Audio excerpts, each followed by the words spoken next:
दोस्तों स्वागत है एक बार फिर से आपके अपने एजुकेशन चैनल एजुट्यूबर देव पर। दोस्तों रीट 2021 के लिए जो सिलेबस जिसका वेट तकरीबन 10 से 12 लाख विद्यार्थियों को था, 10 से 12 लाख टीचर एलिजिबल विद्यार्थियों को था, तो उनका इंतजार अब ख़त्म हुआ है। आज फॉर्म फिल किए जा रहे हैं। क्या क्या सावधानी रखनी है फॉर्म फिल करने में, वो वीडियो भी आपको जल्दी अवेलेबल हो जाएगा। फिलहाल दोस्तों बात करते हैं सिलेबस में जो चेंजेस कह रहे थे शिक्षा मंत्री गोविंद सिंह जी डोटासरा, वो चेंजेस कहाँ कहाँ हैं, और पुराने और नए सिलेबस में विशेषकर सामाजिक अध्ययन की लेवल सेकंड की बात करेंगे। यूँ तो और भी मतलब लेवल वन में भी चेंजेस वगैरह हुए हैं, लेकिन इतने ज़्यादा नहीं जितने कि सामाजिक अध्ययन में। तो सबसे ज़्यादा चेंजेस जो हुए हैं, जो कह रहे थे कि हम राजस्थान का भूगोल जोड़ेंगे, इतिहास संस्कृति वगैरह की चीज़ें जोड़ेंगे, तो वो उन्होंने कहाँ कहाँ जोड़ी, वो आज हम सब सारी चीज़ें समझेंगे इस वीडियो में।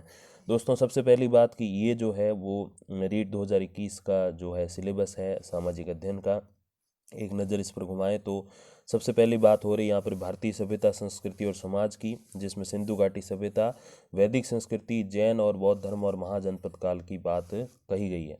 तो दोस्तों पिछले सिलेबस को देखते हैं। तो पिछले सिलेबस में क्या था कि भारतीय सभ्यता संस्कृति और समाज लिखा हुआ था, तो ऊपर जो हेडिंग है वो सेम है, लेकिन अंदर जो बातें हैं सिंधु घाटी सभ्यता, वैदिक संस्कृति, जैन, बौद्ध धर्म और महाजनपद काल।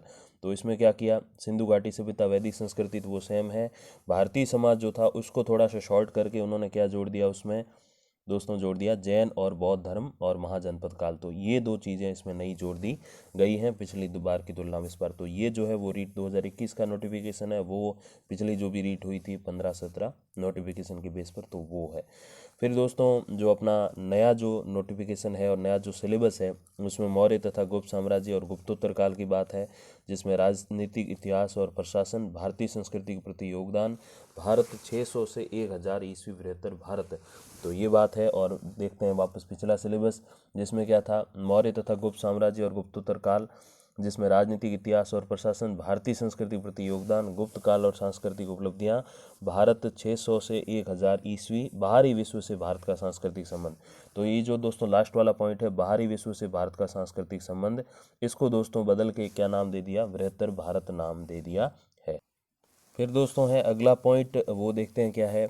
उसमें है दोस्तों मध्यकाल और आधुनिक काल, जिसमें भक्ति और सूफी आंदोलन, मुगल राजपूत संबंध, मुगल प्रशासन, भारतीय राज्यों के प्रति ब्रिटिश नीति, 1857 का विद्रोह, भारतीय अर्थव्यवस्था पर ब्रिटिश प्रभाव, पुनर्जागरण एवं सामाजिक सुधार, भारतीय राष्ट्रीय आंदोलन। तो इसमें दोस्तों जो चेंजेस हैं वो हम देख लेते हैं कि कहाँ कहाँ और क्या है।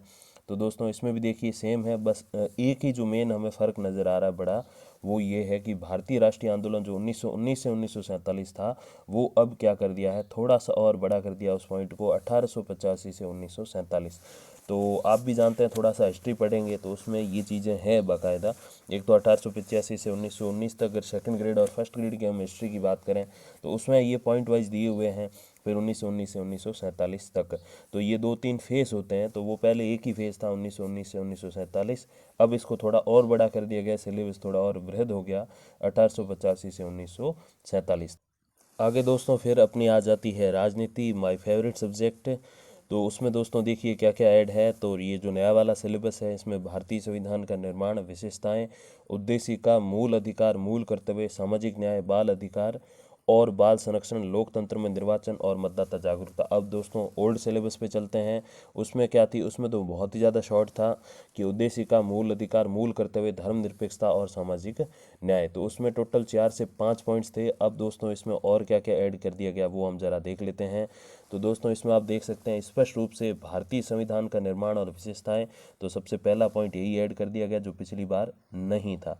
फिर दोस्तों बाल अधिकार और बाल संरक्षण, जो ये पॉइंट जोड़ा गया है, तो ये भी एक नया है। और लोकतंत्र में निर्वाचन और मतदाता जागरूकता, ये भी पॉइंट कुछ नया ही जोड़ा गया है। तो ये दोस्तों अपने राजनीति में चेंजेस दिए गए हैं।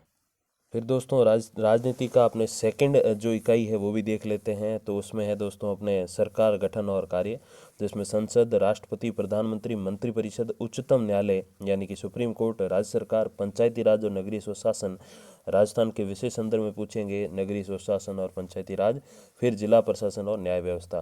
तो दोस्तों ये अपना नया वाला सिलेबस, और अब पढ़ते हैं पुराने वाले को। तो उसमें देखिए दोस्तों क्या चेंजेस हैं। तो बाकी सारा तो सेम ही है, उसमें जो दोस्तों मेन चेंजेस जो है अपने नए सिलेबस की तुलना में हम देखें तो पुराने सिलेबस से नए में जो चेंजेस हैं दोस्तों वो है जिला प्रशासन और न्याय व्यवस्था, ये थोड़ा सा इसमें और ऐड कर दिया गया। हालांकि कई सारी जो गाइड्स थी उसमें पहले से ये चीज़ें थोड़ी बहुत दी हुई थी, जिन्होंने सेकंड ग्रेड या फर्स्ट ग्रेड का एग्ज़ाम दे रखा उनको तो ये चीज़ें पता ही है, बट थोड़ा और ऐड कर दिया गया ताकि राजस्थान के विशेष संदर्भ भी ये इसलिए लिखा गया है ताकि बाहरी राज्य के जो अभ्यर्थी हैं उनको थोड़ा फ़ायदा कम ही मिल पाए। फिर दोस्तों अगला बिंदु है अपना भूगोल, जिसमें जो शिक्षा मंत्री जी हैं वो भी कह रहे थे कि हमने काफ़ी सारे चेंजेस किए हैं। अब उसकी तरफ भी नज़र घुमा लेते हैं कि उसमें क्या क्या चेंजेस हैं। तो पृथ्वी एवं हमारा पर्यावरण, जिसमें दोस्तों आपके टॉपिक्स हैं अक्षांश, देशांतर, पृथ्वी की गतियाँ, वायुदाब एवं पवनें, चक्रवात एवं प्रतिचक्रवात, सूर्य एवं चंद्रग्रहण, पृथ्वी के मुख्य जलवायु कटिबंध, जैव मंडल, पर्यावरणीय समस्याएं और समाधान। तो ये सारी चीज़ें हैं दोस्तों। अब देखते हैं पिछला सिलेबस जो था उसमें क्या क्या था। देखिए, स्थलमंडल, जलमंडल, वायुमंडल, जैव मंडल, चट्टानों के प्रकार, पृथ्वी की सतह पर परिवर्तनकारी आंतरिक एवं बाह्य शक्तियाँ, तो ये चीज़ें दी हुई थी। अब देखते हैं दोस्तों वर्तमान वाला। तो उसमें दोस्तों जो मेन जो चेंजेस जहाँ जहाँ है वो है अक्षांश देशांतर, पृथ्वी की गतियाँ, वायुदाब पवनें, चक्रवात एवं प्रतिचक्रवात, और जो मुख्य रूप से आपके लास्ट में जो पॉइंट है पर्यावरणीय समस्या और समाधान। तो बाकी थोड़ा बहुत सेम सेम ही है, लेकिन ये जो चीज़ है वो यहाँ पे जो है ऐड की गई है दोस्तों नई। फिर अगला बिंदु दोस्तों अपने जो है भारत का भूगोल एवं संसाधन है। तो उसमें देखिए क्या क्या है।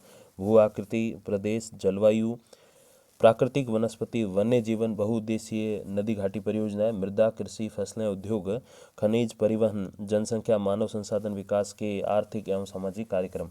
तो ये सारी चीज़ें हैं दोस्तों। अब देखते हैं पिछला सिलेबस उसमें क्या क्या चीज़ें थी, इसमें ये ज़रा देखते हैं थोड़ी सी कि इसमें दोस्तों देखिए क्या क्या है कि भू आकृति प्रदेश, जलवायु, प्राकृतिक वनस्पति, वन्य जीवन, बहुउद्देशीय योजनाएं, कृषि, फसलें, उद्योग, परिवहन, जनसंख्या, जन सुविधा विकास के आर्थिक और सामाजिक कार्यक्रम और उपभोक्ता जागृति।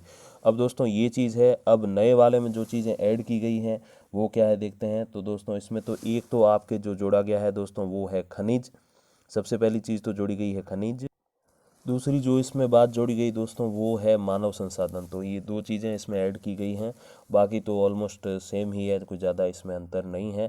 बाकी जो पिछला जो सिलेबस था दोस्तों उसमें से 2 यूनिट्स इसमें से गायब की गई और यहाँ पे ये 2 चीज़ें ऐड कर दी गई। तो वो थोड़ा सा यूनिट वाइज हम देखें तो थोड़ा सिलेबस थोड़ा विस्तार पूर्वक ज़रूर हुआ है, लेकिन वो जो चीज़ें हैं वो पिछली बार में से कुछ कम भी की गई हैं, तो कुछ एक जोड़ी भी गई है। फिर दोस्तों आगे बढ़ें तो आगे जो अपना जो पॉइंट है वो है राजस्थान का भूगोल एवं संसाधन। दोस्तों जो मेन जो बड़े बड़े चेंजेस जिसको बोलते हैं ना कि वृहद चेंजेस, जो आमूल चूल परिवर्तन जिसको हम कह सकते हैं, तो वो सारे यहीं हुए हैं।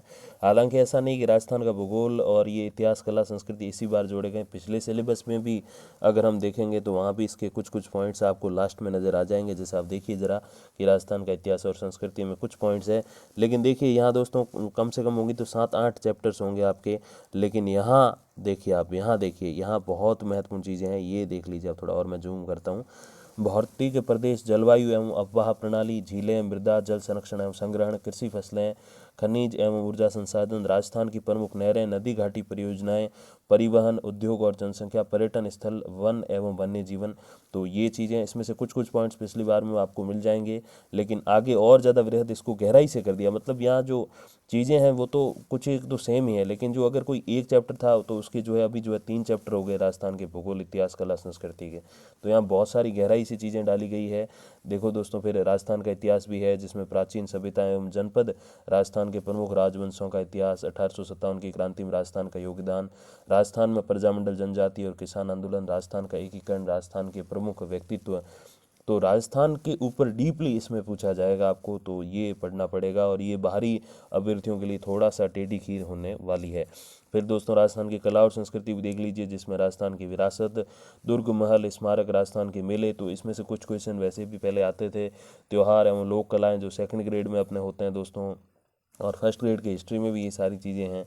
राजस्थान की चित्रकला, राजस्थान के लोक नृत्य, लोक नाट्य, लोक देवता, लोक संत, लोक संगीत, संगीत वाद्य यंत्र, राजस्थान की हस्तकला। देखो दोस्तों संगीत वाद्य यंत्र में रावण हत्था वगैरह के क्वेश्चन पहले ही आते रहे, पिछली रीट में भी थे। तो चीज़ें तो वही है, लेकिन उनको थोड़ा और डीप कर दिया है ताकि राजस्थान के अभ्यर्थियों को फ़ायदा मिल सके। और इसमें दोस्तों जो असिस्टेंट प्रोफेसर की प्रिपेयरनेस कर रहे हैं, तैयारी कर रहे हैं, उनके लिए भी एक फ़ायदे की बात है, क्योंकि जनरल स्टडीज़ ऑफ राजस्थान उनके एक पेपर होता है, तो वो इसमें से ही बहुत सारे क्वेश्चंस बनते हैं। तो डेफिनेटली उनके लिए एक ये फ़ायदे की बात हो सकती है। जैसे दोस्तों काफ़ी समय पहले ये बात भी थी कि कॉमर्स वालों को भी मौका दिया जाएगा अपने रीट का लेवल सेकंड एग्ज़ाम देने के लिए। तो दोस्तों उसी में हम थोड़ा और गहराई से जाते हुए बीमा और बैंकिंग प्रणाली को जुड़वा चुके हैं इसके साथ में अपने सिलेबस में एसएसटी में। तो बीमा एवं बैंक के प्रकार, भारतीय रिजर्व बैंक और उसके कार्य, सहकारिता एवं उपभोक्ता जागरूकता। तो इसका कोई भी टॉपिक पिछले रीट के सिलेबस में 2017-15 में बिल्कुल भी नहीं था। तो ये बिल्कुल नया टॉपिक है, तो जो गाइडें ला चुके हैं उनको फिर से लानी पड़ेंगी और ये पॉइंट्स जो हैं वो पढ़ने पड़ेंगे। अब दोस्तों आगे रहे शिक्षा शास्त्री मुद्दे 1 और सेकंड। तो इसमें देखिए क्या क्या चेंजेस हैं। तो सामाजिक विज्ञान, सामाजिक अध्ययन की संकल्पना एवं प्रकृति, कक्षा कक्ष की प्रक्रियाएं, क्रियाकलाप एवं विमर्श, सामाजिक विज्ञान, सामाजिक अध्ययन की अध्यापन की समस्याएं और समालोचनात्मक चिंतन का विकास। तो ये चीज़ें दोस्तों मुझे कोई इसमें ज़्यादा चेंजेस लग नहीं रहे।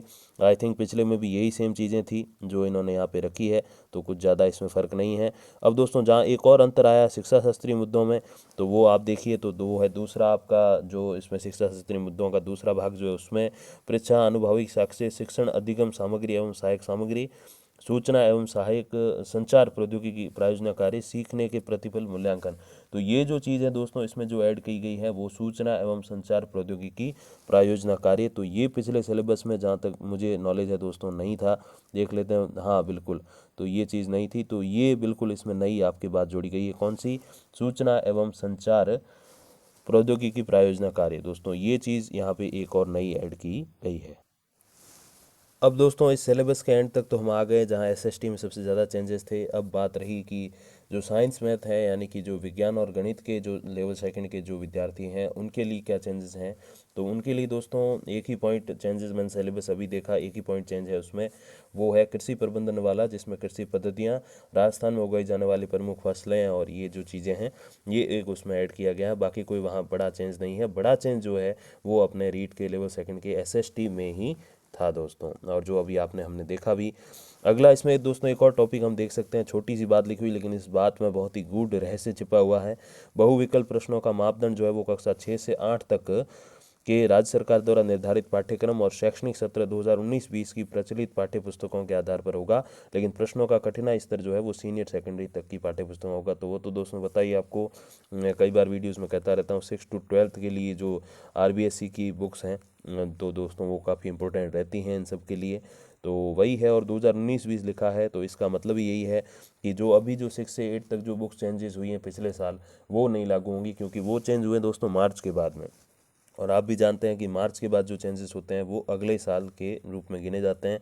तो ये 2020-21 का सत्र की जो किताब है वो इसमें ज़्यादा काम नहीं आएंगी, 2019-20 वाली ही काम आने वाली है। तो जिन्होंने अब तक ये चीज़ें पढ़ी हैं तो उनके लिए बहुत फ़ायदे वाली स्थिति है, और नहीं पढ़ी है तो अभी कोई ज़्यादा देरी नहीं हुई, 100 दिन भी इज़ मोर देन इनफ। अब दोस्तों रह गई लेवल 1 की बात। तो लेवल 1 में भी कुछ चेंजेस हुए, हालांकि अपने एसएसटी लेवल सेकंड जितने तो नहीं हुए, बट कुछ चेंजेस ज़रूर हुए हैं। तो दोस्तों उसके बारे में थोड़ी सी बात कर लेते हैं। तो वहाँ पे जो टॉपिक्स ऐड किए गए हैं वो है जल, जिसमें दोस्तों जल, वन, जो है मरुभूमि, नम भूमि, उसके बारे में चीज़ें ऐड की गई हैं। फिर हमारी पृथ्वी और अंतरिक्ष, जिसमें सौर परिवार और भारत के अंतरिक्ष यात्री जो है राकेश शर्मा वगैरह, कल्पना चावला, उन सब के बारे में टॉपिक्स ऐड किए गए हैं जो कि पहले से लेवल सेकंड में थे, वो लेवल 1 में भी अब थोड़े और ऐड किए गए हैं। फिर पर्वतारोहण, जिसमें पर्वतारोहण में कठिनाइयाँ और काम में आने वाले औजार, भारत की प्रमुख महिला पर्वतारोही, वो सारी चीज़ें ऐड की गई पर्यावरण में। तो जैसे अपने एसएसटी होती है लेवल सेकंड में, वैसे ही लेवल 1 में पर्यावरण अध्ययन होता है। और दोस्तों उसमें जो पॉइंट हटाया गया है वो पदार्थ वाला हटाया गया है, और उसमें से कुछ छोटी मोटी चीज़ें जो है इसमें साथ में ऐड की गई हैं। तो ज़्यादा चेंजेस जो हैं वो अपने लेवल सेकंड एसएसटी सामाजिक अध्ययन में ही किए गए हैं। लेवल 1 में जो पर्यावरण अध्ययन है वहाँ, और जो लेवल सेकंड में अपने जो कृषि के पॉइंट ऐड हुए हैं वो इतनी जो एसएसटी, माफ़ कीजिएगा, साइंस मैथ्स में वो इतने चेंजेस नहीं हैं। जो मेन जो बड़ा जो परिवर्तन है वो एसएसटी लेवल सेकंड में ही है, जो कि दोस्तों आपके सामने है। बाकी कोई भी छोटी मोटी और जानकारी अगर रह गई हो मेरे द्वारा भूल से तो आप कमेंट बॉक्स में मुझे बताइए, तो उसके ऊपर भी मैं जो है बात करने को तैयार हूँ। बाकी दोस्तों बस ये सिलेबस आ चुका है। अब जो भी आपको बुक्स अरेंज करनी है, जो भी गाइड्स अरेंज करनी है, वो आप फटाफट से कर लीजिए, क्योंकि अब जो समय है वो बहुत ज़्यादा कीमती है। नो मैटर आपने पहले कितनी तैयारी कर ली, अब क्या कर रहे हो, ये चीज़ें अब मायने नहीं रखेंगी। अब सिलेबस के बाद हर कोई लग जाएगा, और आपको भी लग जाना चाहिए। तो दोस्तों बाकी अब जो ऑफिशियल जो बृहत सिलेबस आया है, बड़ा फुल नोटिफिकेशन, उसके ऊपर भी एक नज़र घुमाएंगे अगले वीडियो में। तब तक के लिए दोस्तों धन्यवाद, नमस्कार।